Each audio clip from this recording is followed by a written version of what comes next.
Welcome back to Math Teacher Institute. Today we're going to talk about how data can tell truths, but can also tell lies. Come on in. Hi, I'm Monhar Dalal, and this is Math Teacher Institute. I've been a math teacher all over the world, and I have a master's degree from the Math for Teaching program at Harvard. If you love math and love teaching math to others, this is the place for you. So, data is a very powerful tool, and usually we try to use data to tell the truth. But sometimes people can use data to tell lies, and we want to help our students to understand how that works and how to discover it so that they don't fall victim to that same kind of behavior. So an easy introduction to this concept is with the idea of teaching mean versus median. So as we know, there are advantages to the mean and advantages to the median, but there are some clear reasons why the median is used in a lot of cases and not the mean, and we want to help our students to understand that. So the example that I always give is an example from my hometown. I grew up on the beach side in Florida, and while most of the homes in my community are pretty average and normal, there are some fabulous mansions near the beach that are extremely expensive. So what I do is I tell my students, okay, here is a random sampling of home prices from my hometown. And you can see them here. There are 6 sort of normal looking home prices for Florida. And then there's this one mansion that made it into our sample, an $18.6 million beauty with probably 12 bathrooms and 2 pools, right? Well, this home is in our data set, whether it's random or chosen or whatever, here it is. So if we look at the mean versus the median, well, now we can tell 2 very different stories about my hometown. Because if we look at the median home price, it's $330,000, which is very representative of what the actual home prices probably are there. However, if we look at the mean, we're looking at around $2.9 million. $2.9 million is more than 5 times the price of our second most expensive house in our sample. So obviously this is not a data point that really accurately reflects the cost of homes in my hometown.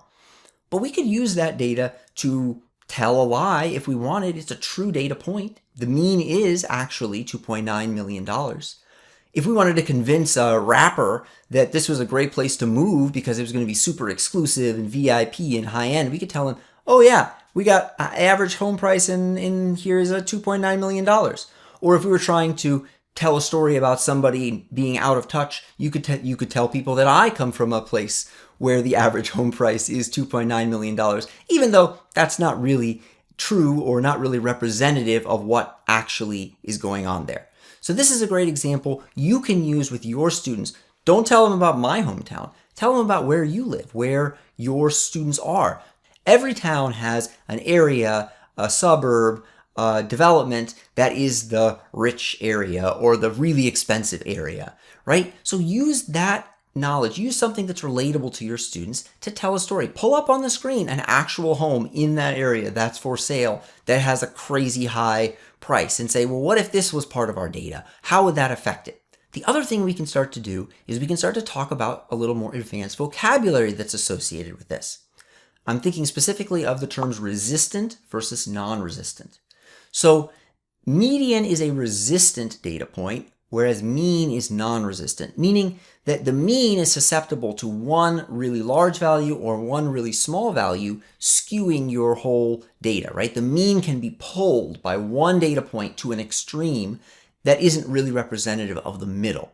Even though these 2 terms are not something you would normally see until maybe like an AP statistics class, we can start to introduce these sorts of terminology and this sort of vocabulary much earlier, even in 6th or 7th grade, just as a way to add a little bit of bulk and a little bit of heft to these ideas and help our students build a little bit stronger understanding. Some of them will remember it and really take it away, and some may not, and that's okay. We don't have to test them on it, but it can certainly be something that we can use to enrich our class and add a little bit of deeper understanding. Another way that data can be misleading or lie to us is by not accurately representing the spread of data. And so when we talk about spread of data, obviously we're hoping to talk about standard deviation. So here are 2 data sets that are similar in a lot of ways. They have the same mean, they have the same median, except that they're very different in an important way, which is that the spread of the data is dramatically different, right? Our first data set has a range from 85 to 115, whereas our second data set has a range from 1 to 199. So even though the mean and the median are the same for both, these two data sets are very different.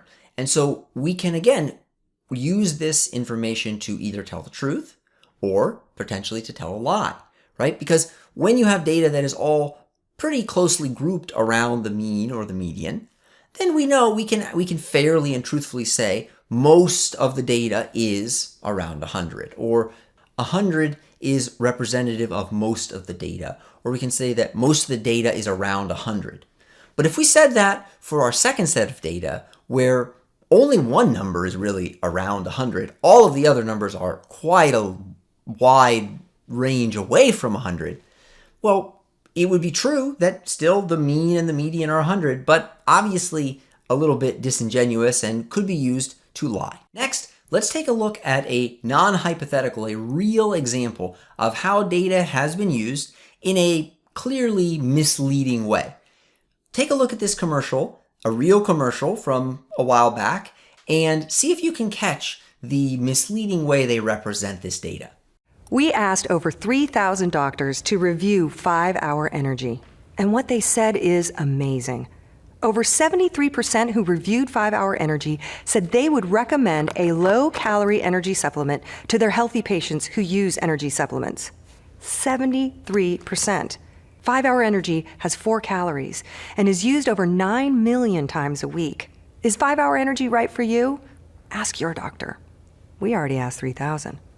It's amazing, right? 73% of doctors recommend this product. Except, is that what they said?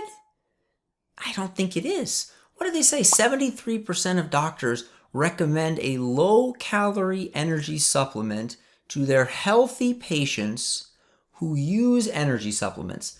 They're not recommending this product. They're not recommending any product. They're saying, if you're going to take an energy supplement, I guess it's better to take a low-calorie one than a high-calorie one, right? That's hardly an endorsement. But although they said those words and their data is, I guess, true, it's clearly meant to leave the impression that 73% of doctors recommend this product. And in fact, if you show this to your students, I bet you almost all of them will say after the first watching, oh yeah, 73% of doctors recommend this product.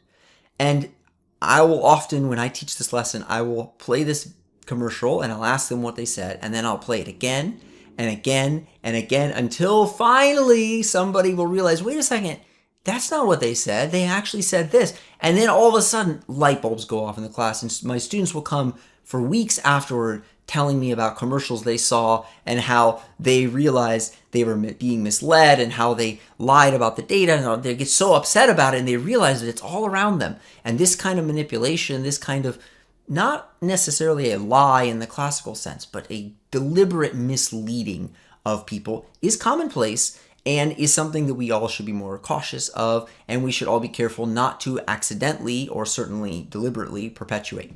So these are just 3 examples of how data can be used to tell the truth or to tell a lie. And these have sparked so many great conversations, ongoing debates with my students, and really a really rewarding experience for me as a teacher, where I feel like I've helped my students not only understand these topics, which, can be a bit dry, mean, median, mode, standard deviation. These are not the most exciting topics in the world, but they can really be more relatable and more real to our students when we bring in these sorts of real world examples, right? Like home prices in your hometown, right? Something that they can all understand.